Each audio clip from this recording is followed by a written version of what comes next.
and Hardy on 98.5 The Sports Hub. Let's go. Good morning, everybody. Good morning. We are Toucher and Hardy, Town Fair Tire Studios. Parents had good credit, you piece of When we were growing up, that was like a big thing, is if you're, that you had way more credibility if you grew up very poor.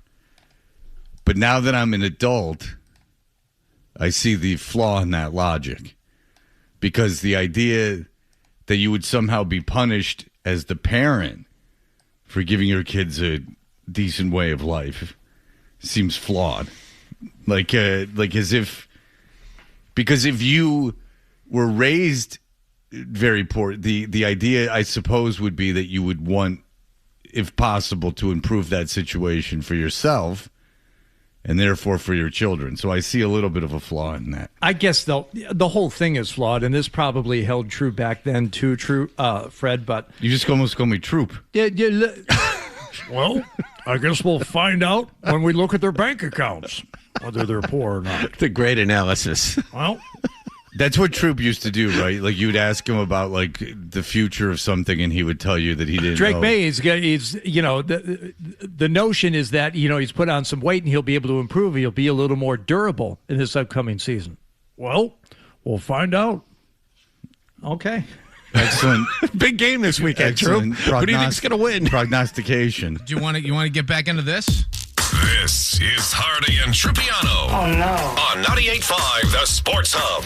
I don't understand. Call 617-779-0985. Now, Hardy and Trupiano on 98.5 The Sports Hub. You must have produced that, Hardy, right? That must be your production work early on. Text us at 699-98.5. That lasted about a year before they went, this is not a good idea. They should have brought instant feedback over from BCN. That was Well, we had an audio road show for a while. That's true. The Yep. text line was good for one thing and one thing only. It got someone at the other station into a lot of trouble because he didn't like our nighttime update guy, Chuck Perks, for some reason. Oh, yeah. Remember that?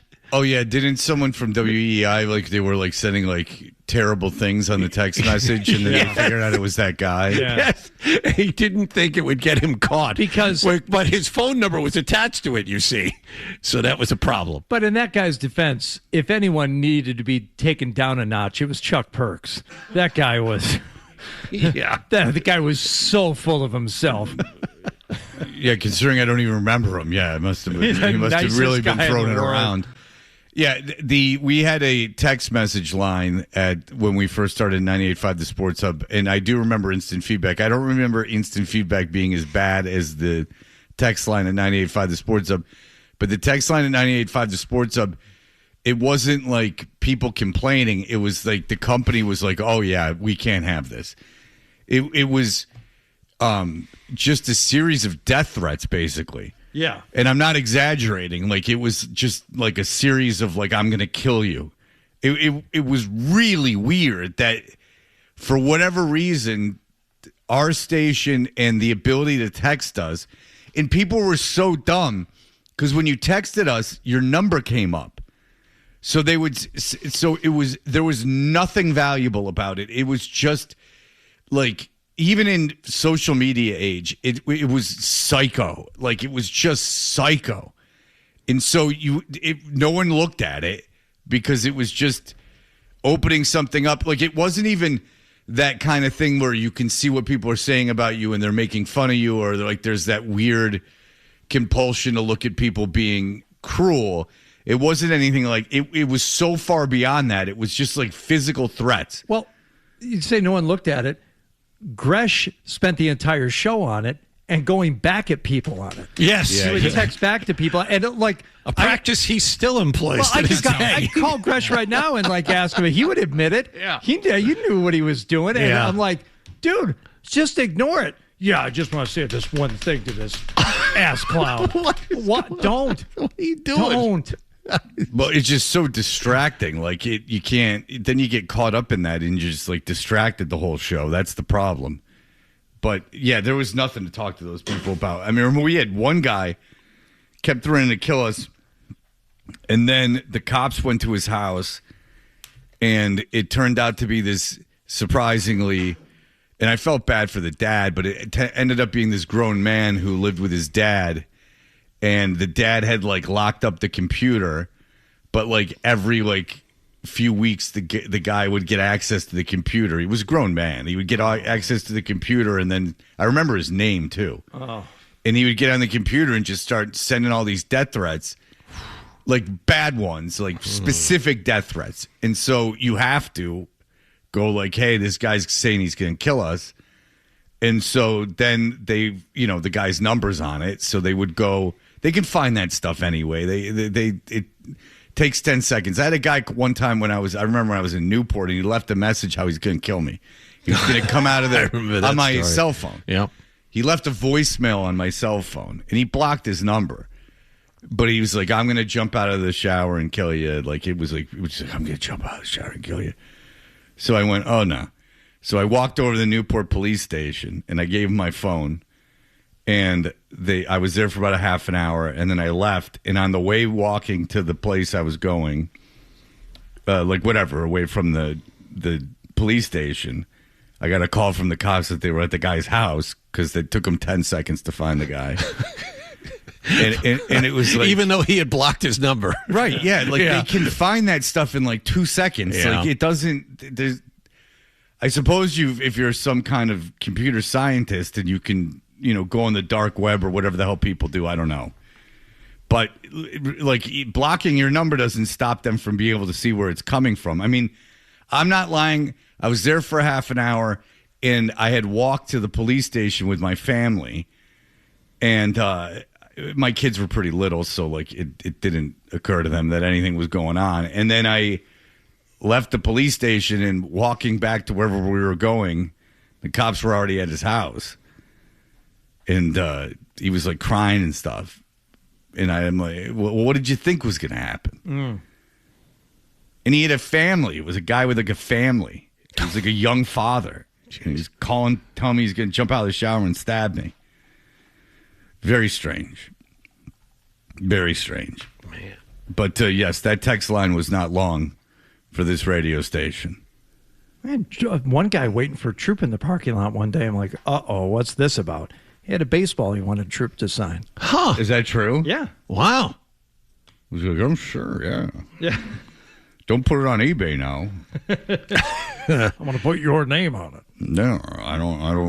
I know the resale on these things. Trupiano.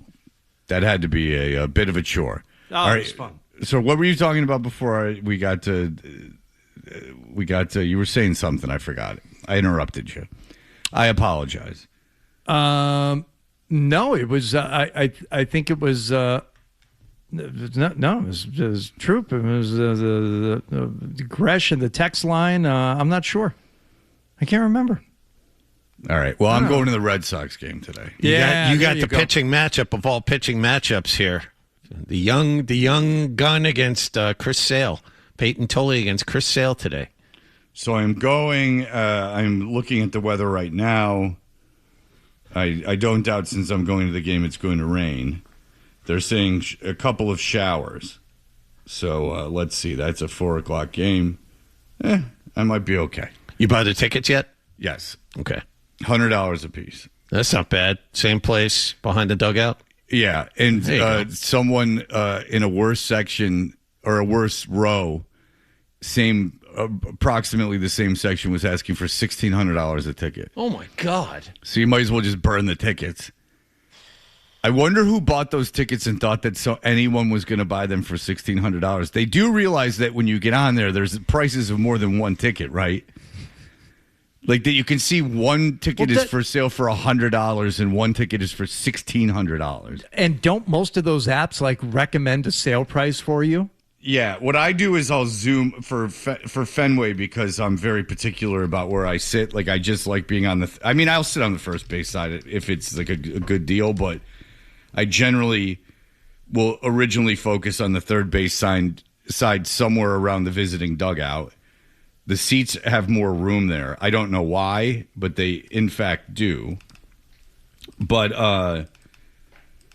Jamelli so told you about that. Yeah. Because he's got that butt thing. Yeah. Strangely, those tickets are no longer on here. But I still got the best price. You got a 10 to 15% chance of rain, it looks like, starting at 2, 3 o'clock. And when's first pitch? 4 something? 4:05. 4:05. Yeah. You'd be all right. Yeah, so I still got, because now the best price is 136. There's 108. So I got around the right best price. Ooh, someone's asking $78. Yeah, smart. You want to get rid of those tickets, don't ask for $1,600. When you go on a secondary site, you can click on the park and then zoom and see all the prices of all the seats available. Yeah. That's what I'm saying. So if you're going to list your tickets, the app will say you should sell your tickets for this much based on, what other tickets are selling for and what tickets have actually sold. If you really want to sell these, here's what they're selling for. It's just, I bet you someone from like Atlanta bought tickets and then said, I can't go to the game. Like, I'm not going to end up being in Boston. And then they were like, well, it's Boston, so they must really want to sell the tickets. And they had $1,600 for a regular season game per ticket. Or even if it was for 2 tickets, but it was per ticket. It just, there's no way. Like, there's no way anyone would do that. The market for these kinds of things obviously is odd. Chris Sale doesn't bring any extra juice to it. I don't understand what the thinking is. Well, the thinking is that you are unaware of the market and you are under the assumption that tickets go for $1,600 because of it's Fenway, which is ridiculous. No one would go to a game. If tickets to Red Sox games were $1,600, there might not be anyone there. There might be 5 rich guys have a compulsion to go to every game. Right. Like that's their, kind of unusual rich guys, whatever the term for that is. Like the guy with the cowboy hat that sits at all the Lakers games, the real old guy that dresses like he's in a 1975 eccentric metal billionaires. Eccentric billionaire. There might be like an eccentric billionaire, but they would be like 3 eccentric billionaires in the crowd. I've never paid $1,600 for a ticket for anything. Neither have I. And this is not exactly on topic, but it's kind of similar. I've been tracking how much tickets to Madison Square Garden are now for Game 3, and TickPick, who follows this kind of stuff, has the most recent numbers from last night. Do you want to guess what the get-in price for Game 3 is at Madison Square Garden? $1,200? Not even close. Much higher. $5,000? $3,600. All right, get-in price. So what that is the Taylor Swift phenomenon. So Taylor Swift is no doubt extraordinarily popular, but the tickets to her shows got to such a ridiculous level because the tickets were that expensive. I'll explain. Because even my ex-wife doesn't like Taylor Swift, but for whatever weird reason wanted to go to Taylor Swift because once tickets were that expensive, there was this wave of people that just wanted, somehow it then became like a Prada bag or like a, Cartier bracelet. It became something that almost was a status thing, that I paid this much to get it. I don't know if that's why my ex-wife wanted to go, but it was that hype around it. So that's what Knick games are. They're so expensive that it's become like a status thing. And it's not even about being at the game. It's just about it's not about watching the game and being in the crowd. It's about literally having a ticket and going, I'm at the game. And to that end, we were talking about how much courtside seats go for when we started all of this. Right after the Knicks won, it was $102,000 a piece. The prices have gone up. 2 tickets just sold within the last, according to this, 36 hours for a total, and you'll never get this, for a total of $279,000. $140,000 a piece for courtside seats to Game 3. I don't, here's what how do you sell those? Not, why would someone buy them? I don't know how the Knicks let them sell those. Again, they give away most of those courtside seats to famous people. Yeah. Or the famous people have, grandfathered in and whatever they pay for them. But I don't know. Doesn't that seem like something the Knicks wouldn't let you do? Like if you have these tickets, you can't sell them on the secondary market. They do that. Right. You don't want just, it kind of ruins what you have there. I understand. You don't want just someone in to do it. Just some plain guy sitting there. You want your celebrities like in L.A. So for that Game 3, John, this is what I've never understood about, buying tickets for that much for a best-of-7 series. Like, literally anything can happen.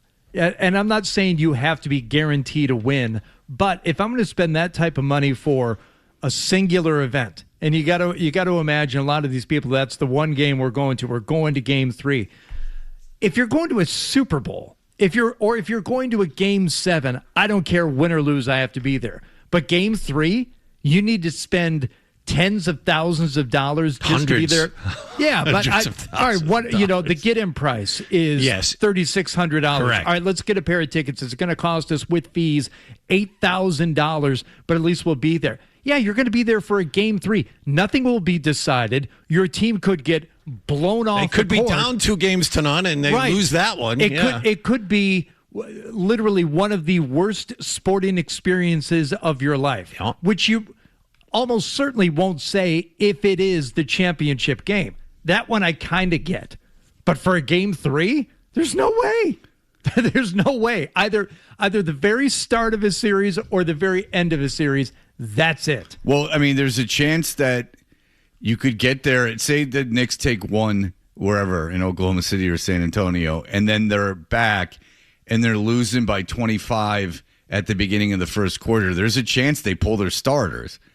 I mean, you've seen that throughout the playoffs. That's right. Like, I'm going to just eat this loss. That's right. The second half doesn't mean anything. Yeah, we're going to eat this loss and then try to come back and maintain home court. Yep.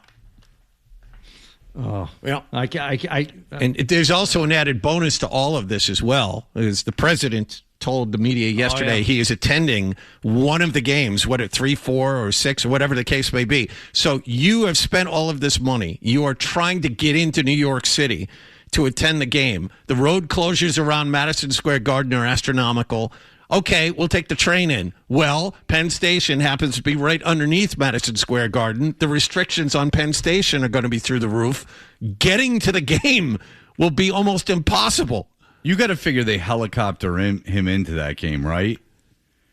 I don't know. But that seems like the easiest thing to do would be to helicopter him into the game. And there's no way you can't land on a building around there. Like, that just seems... I mean, if Craig Carton's getting helicoptered to Mohegan Sun or whatever every night, I got a feeling that they got to be able to helicopter Trump into the city. I could be completely wrong. Our president will make a grand entrance. Air Force One lands at LaGuardia. Stretch limos all the way in. Well, I would rather take a helicopter. Exactly. I would too, but no, I mean, he takes helicopters places. I mean, it's not unheard of. I mean, it's kind of cool to take a helicopter in too. I don't know if landing in LaGuardia is a more glamorous thing. You ever been up in one of them whirly-birds, Fred? I have not. One time at a 4th of July fair, they were doing helicopter rides. Oh, that sounds safe. In Clawson, Michigan. I know Clawson. Oh, sure. Clawson, Kentucky. And my sister and I went up in this helicopter. It was, I think, built for 2 people, like one of the old school, like, bubble helicopters, right? And I sat next to the pilot, and my sister was on the outside, who was always, like, fearless. She had, like, one little lap belt on and was dangling her, right arm and right leg out the door. Meanwhile, I was holding on to I was probably maybe 8, 9 years old. And our parents sent us up in this thing. It seems ridiculous now, that they would be given helicopter rides at a 4th of July fair. But, yeah, this is the early 80s probably. Yeah. It was terrifying. My guess is that if you were to find yourself in one now, and I can't imagine what the circumstances would be where I'd be in a helicopter, maybe a sightseeing tour or something. Technology has improved, but this thing was like a flying lawnmower. I mean, it was just a bench and a stick and a couple of pedals. It was awful. And had nothing to do with that thing. No, I don't know if I would enjoy a helicopter that much. I'd be paranoid the entire time. Yeah. I know, because if a plane fails, there is a chance that it will glide to the ground. Yeah. If a helicopter fails, it drops out of the sky, and you're all done. Well, there's where, they used to put Crash up in a helicopter all the time. He used to do that for a living. In the mornings and afternoons, he'd go up and do traffic from a helicopter. And there's a guy in Atlanta that was a traffic guy that died in a helicopter accident. Like, that's not infrequent. It's almost like if you go up in one enough. We had a similar crash, and maybe 12 remembers this here in Boston. Same thing. I don't know if it was Joe Green 12, but it was something like that. Worked for WBZ Radio. Mean Joe Green worked for WBZ that's Radio. Right. Joe Green and the BZ Copter. They didn't make that much back then. One more thing, Sean just emailed in. I don't think you mentioned this, Wall. Like with the idea of the president going to one of the games. Yep. Game 6, if it goes that long. Yep. Is also the first game of the World Cup. Oh yes, MetLife. Yes. So that's right. Should be fun. That'll be an easy traffic day in the city. Oh, man. Could you imagine? Can't even. Well, MetLife is actually not to be just contrarian, but I don't know if MetLife's going to affect traffic in the city. No, but it will affect the number of people in the city that day that normally wouldn't be there. Sure, I guess, yeah. It will affect certainly trains traffic out to MetLife. MetLife's impossible to get to. It sucks that it's there because it's so close, and I would like to take my son there more often, but we've never gone there because it's just like a nightmare.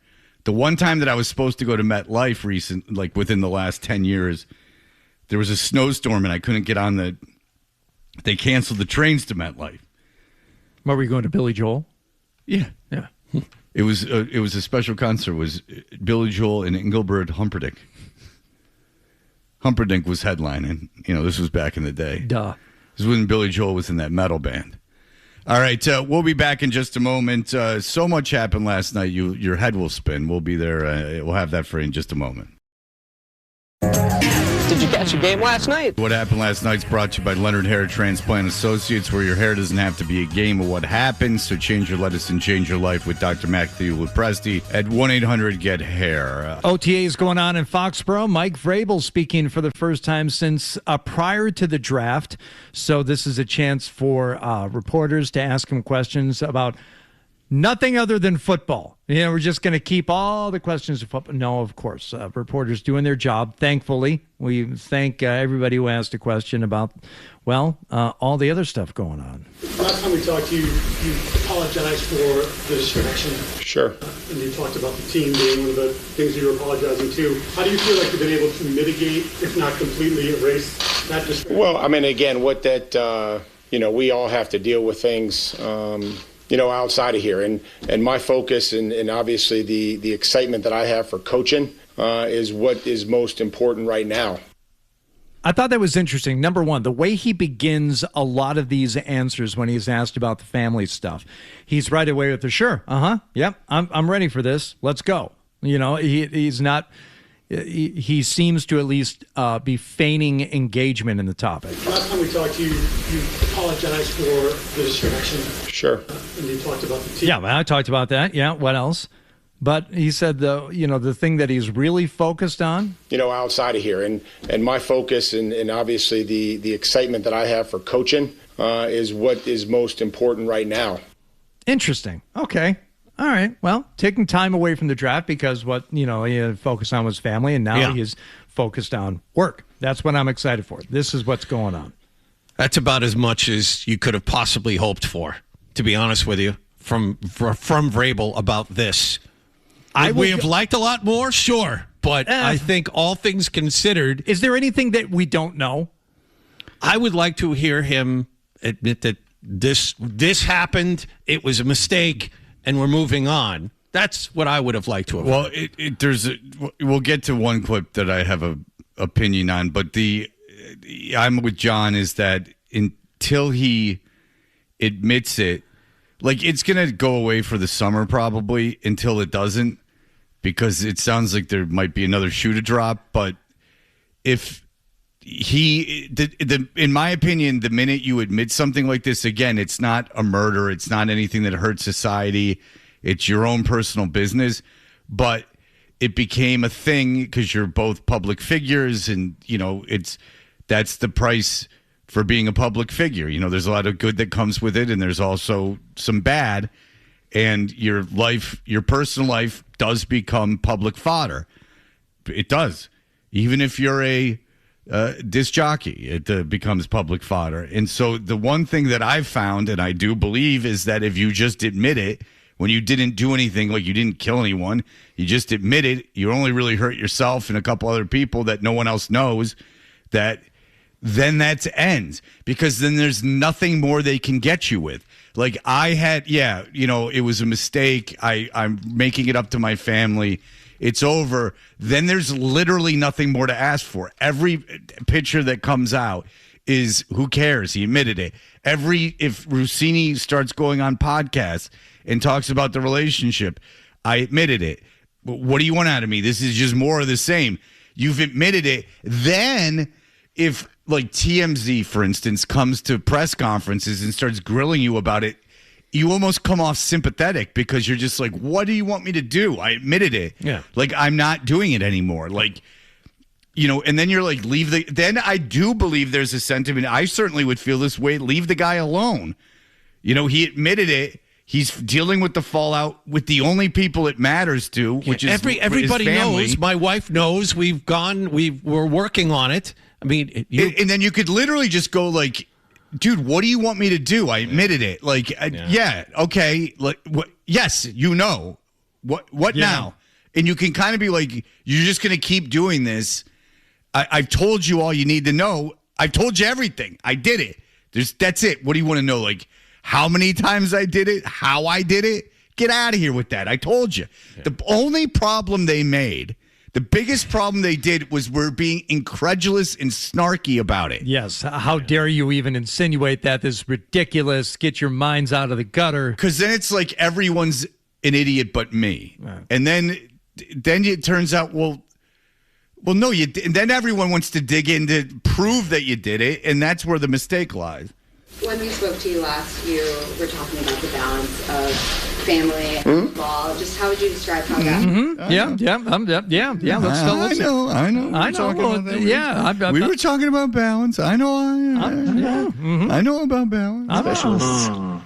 I'm eager to talk about this. Oh yeah, I remember. I can walk a tightrope. Yeah. I remember saying that. I said some good stuff. I don't fall down. I got balance. Yeah. The balance of family and ball. Just how would you describe how that process has been going? Oh, really good. I think that's, again, I appreciate my family. Is great. I love Jen. I love the boys. I love my personal friends. And then, this spring is focused on really the coaching staff, the players.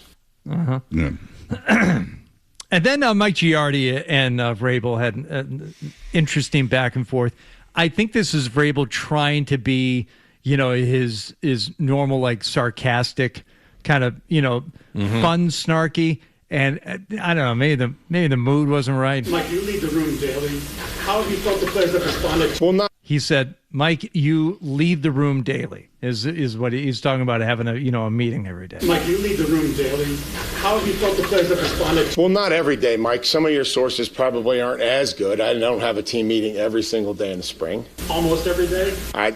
Close to? Sometimes. Regardless. Most of the time. You're in front of the room. How have you felt like the players have responded to your leadership? Because it was such a critical... I don't want to speak for the players. But all I can do... I feel great. I feel like I'm trying to give them the information that are going to help them do their job. I like that back and forth. I thought that was good. This is a big thing with Vrabel, though. The notion that there is a leak, that there are multiple leaks, that reporters are getting stuff from players. And that's, when he goes after Giardi right away and says, like, I don't know how your sources, they're not as good as you think they are. If you say I'm in here leading a meeting every day. Okay, all right. Oh, I didn't get that from that. I thought he was just being kind of fun. Like, I honestly... Oh, no. I think that this goes back to last season when Vrabel was pissed off about information getting out, and he was super pissed about it behind the scenes. I think Hardy's right hear about this. Yes. Yeah. Oh, okay. So... all right. Hey. You're wrong. Let's move on now. You know what's good about this? Is it shows that I'm not afraid to admit when I might be wrong. Well done. I don't have to say anything. All right. Go about your thing. Are you saying I do have a problem with it because I think you're wrong. I think I do readily admit when I'm wrong. You're wrong about that. Okay. Do you have the part where they ask if he's going to miss any more? Yes. Okay, thank you. Are there any other, do you anticipate having to miss football activities again for the rest of the spring? I mean, I can only tell you I'm going to be there today, Ben. I can't tell you anything other than I'm going to be out there today in full force. And I mean that because who knows what's going to come up. I'm not even, anything could happen. I'm going to focus on today, but in the excitement that we've had and that we've built so far, and the conditioning that we've tried to incorporate into our practices and the weightlifting and all the things that are critical. Okay, so there's two ways you could look at that. It's like a Zen thing of, I don't know, anything could happen. Life is unpredictable. You got to take it day by day. Or there's, she could come out and do something. Like she could come out and, try to reinvigorate her career by talking. And when you talk, you have to address this. And she can address this, obviously, way more openly than he can. So that's because I've told you this, the thing, and not that she would be vindictive or that she has anything against Vrabel or there's anything negative to say. It's just that if she wants to get her career going, which I imagine I would if I was her, and she's really famous right now. And again, it's not like a scandal it's not like the Epstein list or something, right? It's just she had an affair. Like, okay, so it's definitely forgivable. Certainly from the public. What did the public care? Again, it was only interesting because they were caught lying. Like, that's what's intriguing about it is that, you guys are saying this didn't happen, but yet you guys have been pictured together on all these quote-unquote dates for years. That's what's intriguing about it. After the original, they were having an affair, then you just start gotcha. Yeah. So if she comes out and talks about this, then it's just embarrassing for Vrabel. It's not career and it's not he's a terrible guy. It's just embarrassing. Like I'm sure she won't. She apparently loves him. I'm sure she was not, and I don't think he did anything to her. So I'm sure that, it's going to be but she'll just talk about their relationship, and then that will bring everything back up, and that will be embarrassing, and then he'll have to address it again. Okay, so when I heard him say, I don't know what's going to happen, that sounds a little to me, and it's like this is the lens or the filter I hear a lot of stuff through when people have gone through a situation like this. It sounds a little like therapeutic speak. Like, well, I don't know, right? And whether you call it Zen or whether you call it, it's this whole one day at a time mentality. We're just doing this, thing, and who knows what's going to happen next. But it is interesting, the notion that I'm also kind of guarding against. I have no idea what's coming next. Yeah, So I will part of that. I will do this just from my own sanity and my own mental health perspective. Mm-hmm. Hey, I'm here today. Things are good. We're excited to practice, and also, I don't know. Who knows if I'm going to have to miss another day and take another weekend retreat? I don't know. Here's a question for the room. Obviously, Diana Rossini, a very hot name. People want to hear her story. Will there ever be a time in the future, if she decides not to speak on this at all, where people aren't as interested? Is there a shelf life for this? Well, if she wants to get back in the media, I can't imagine it's as an NFL reporter. But it could be as a sports personality. Sure. And in order to do that, she's going to have to do interviews to reingratiate herself back into things. And if she's on anything like a talk show or a podcast or something, the best way to go about it is just to talk about it. And if I was instructing her career, I'd be like, go around, talk about it, be honest. And then, then from then on, again, you don't have to deal with it again. Plus, she seems to be charismatic and clever. Yeah. She was a good guest on shows when she wasn't being weird and sending pastries. So she can handle that. I'm sure she can do it in kind of a funny, self-deprecating way. And then again, then it's over because what else are you going to do? like, I do think there's a situation where 5 years from now, that she can go about her business and she's not the one she builds her career back up and she becomes successful at something. She's not forever the person that had an affair with Mike Vrabel. They're not famous enough. Like Amber Heard's always going to be the one who took a dump in Johnny Depp's bed. That's two very famous people. No one knew who Diana Rossini was before this. No one who cares about this knew who Diana Rossini was. None of our wives or girlfriends knew who Diana Rossini was before this. So, all you got to do is admit these things, and then it's fine. Everyone's human. Everyone makes mistakes. Everyone moves on, especially when it doesn't affect anyone. It doesn't affect me. It doesn't affect you in the audience. It doesn't affect anyone. The only thing is that they're famous people that got caught lying. And not only were they lying, they were incredulous and condescending about it. And that's not a good look. That makes you not like someone. And it makes you go like, who the hell are you? Like, now you're just going to, not only are you going to lie, you're going to be like, oh, this is ridiculous. Yeah. Like, go screw. That's how you feel. But then if someone goes like, look, man, I didn't know what to do. I didn't know what to do. We had been caught, and I didn't know what to do, and I panicked. What? You're just like, okay, yeah. And then you even like the person more because you're like, okay, I understand. I've been through not cheating or something, but I've done dumb things and been caught, and everyone, come on. All right, we'll be back in just a moment with the Local 9 slapping that thing around. We'll be back in just a moment. Here are the headlines. Ticket not punched. Hardy. No, the ticket's not punched. Fred. You got a bunch of stuff wrong when you talk. So much for this country. Dutcher and Hardy. This country's a bunch of buffoons that don't know the rules. You idiot. The Sports Hub. We got the Red Sox playing again last night against the Atlanta Braves, and Cedar Rafaela showing off his speed on the base pass. He does now at BP as he scalds this one into left field. Here comes the runner trying to score. Here's the throw home, and he is out by about 7 feet. Okay. Close. Thought he had him beat. Oh, man.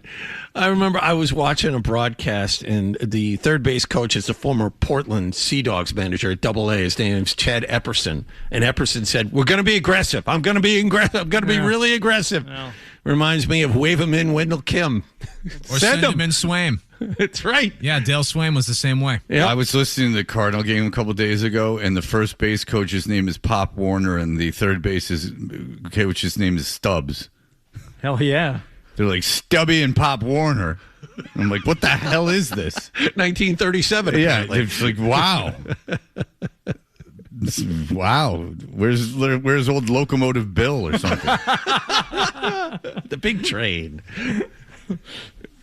Learn that from their hitting coach, Boxcar Willie. Yeah, it was Pop Warner and like Stubby McGillicuddy or something. Stubby Clapp? Yeah, is that who it is? I'm just like, whoa. Red Sox taking advantage of a Braves error early on. Ground ball to first and misplayed by Olsen. A run is in. Masataka will score. Rumbling into third, Mickey Gasper. Meyer hit it right at Olsen. Now there's a full house on the bases. Anybody? Olsen? A lot of fun talking like about this falafel kid yesterday, and man, he showed off last night. Swing it away, and he rips a line drive base hit into left. Another run scores. Gasper touching home plate. Kind of Falefa swinging it. Red Sox lead it 2-0. If you like RBI singles, last night was your game to watch. Man, all over the place. Man at every base. That's ripped into left field. In to score Meyer. Here comes Connor Falefa. The throw home. He slides. He's going to get in. And the runners move up as it gets away. Duran into third. Stayed on with his third hit. 4-0 Boston. None of these hits are going longer than 200 feet, but they're all in the right place. Yeah. So that's good. Yeah. Base hit to left, base hit to center, base hit to left, base hit to right. Well, it works. Yes, it does. Nothing wrong with it. It does. Red Sox had a lot of hits last night. Good. Shame on you for saying none of these hits went more than, 100 feet. And there's a drive. Oh, no. That one driven. That one is out of here. How about that? Red Sox with their first non-single, and it's a home run. And the fourth hit of the game for Duran and his 8th home run. Yeah, they got to play Duran every day if they're going to keep him, because this is the only way. This isn't a negative. This is just saying this is the only way he's going to hit. He's got to play every day. Yeah. It's obviously affects him when he doesn't play every day, because now he's been very hot, and it coincides with playing. So when you get Anthony back, I don't know what they're going to do. DH him. DH Anthony or DH Duran? Duran. I think he's got to play in the field. But Anthony's a better fielder. No, I know. No, I know. No, Anthony's got to play in the field. I know that. Yes. For numerous reasons. A, that he's your 5-tool kid that needs to play in the field every day. I do understand that. Regardless, even if he's better, you just need to play Anthony because you've committed to him. Yep. I understand that. But they got to trade someone out of this outfield. I don't know why they haven't, and it's hurt the team. Like, now it's hurt the team. And I now wonder why there was anyone that argued against trading one of these guys. Like, it was just, it's not working. Like, so you have two immovable guys. You have a Gold Glove in center and a Gold Glove in right. You're not trading either one, especially because Abreu is one of your only power bats. And in the Rafaela can hit. Yes. So, like, yes. Okay, so, yes, they're immovable. So you have to get rid of someone, because you have to play Duran every day, obviously, or not play him. So, they got to get rid of someone. Now it's negatively affecting the team. It used to be like, oh, well, we can. And I remember we had one guy, and he's like, people get hurt, and you're like, all right, well, no, they got to get rid of someone. It's been a problem. It's been a problem. It's like actually a problem. They have too many outfielders. You got to get rid of somebody. And they insist on playing Masataka Yoshida as well, even though he really shouldn't be playing. They insist on not only playing him, but hitting him in the middle of the order. I mean, how many home runs does he have? 1, 2? But he's hitting third. He's hitting fifth for you guys. But if you're playing Yoshida, who behind him are you putting in front of him? The lineup sucks, John. Like, I can tell you, but Gasper, Sogard, Meyer, Falafel. The bottom 5 in that order. Yeah, you pick them out of a hat. It doesn't matter. Yeah, I'm not going to start going Gasper should hit in front of Yoshida. Like, it's like okay, fair enough. But the overall thing is he's an outfielder. Right. On top of all of this. No, I know, and that's why they got to move somebody. They got to get someone out of here. Too much. So Giardi and Duran hit a home run in the 8th inning. That was their first non-single of the day. Yeah, in the 8th inning. But you're complaining about that as if that's a bad thing. He was 4 for 4, John. It just highlights what the problem is with this offense. But it was listen. I got news for you. If you get 15 hits in a game, you're okay. Yeah, 14 singles, 1 homer. They won. They did. John, 8-0. They scored 8 runs. Yes. If you get 15 hits in a game, you're okay. They look great. They did. You're right. Well, I'm not being sarcastic. Because you shouldn't be. Because if you get 15 hits in a game, I don't care if they're all bunt singles. So look at me. I'm not being sarcastic. Okay. I don't care if you bunted 15 times for hits. No. Then God bless you. This is an offensive explosion for them. I'm very happy. They won 8-0. Connolly early. Spectacular. Yesterday, yeah, they've got good young pitching. I mean, you got to hand it to them with that. They've got good. He young shut pitching. down a real good lineup. So good for the Red Sox. They won. It's a real shame that they couldn't put together anything resembling a major league lineup, because they would be pretty good. They'd be pretty good. I mean, their bullpen's not great, but it's okay. And the back end of it should be good. And then you've got good starting pitching and good young pitching. Yeah. It's just that you couldn't put together a lineup. All right. Very briefly, the Canadiens, after dropping the first game of the Eastern Conference Final against the Montreal Canadiens, looking like it was going to be more of the same for Carolina, have stormed back. They have now won 3 in a row, including going up 3-0 in the first period last night, a 4-0 shutout of the Canadiens, and they're on the cusp of going to the Stanley Cup Final. Carolina, Vegas, can't wait. If Carolina wins... If Carolina wins... Well, that's what the league was hoping for. Oh, absolutely. It's going to get all the eyeballs. Carolina wins tomorrow night. The Stanley Cup Finals begin before the NBA Finals. Well, does it really matter? Got the Knicks versus some would-be or current dynasty, and then you've got Carolina versus Vegas. No, I understand. I know, matchups, John. I know, John. Jesus. Okay, we'll be back in just a moment. Farts on the way.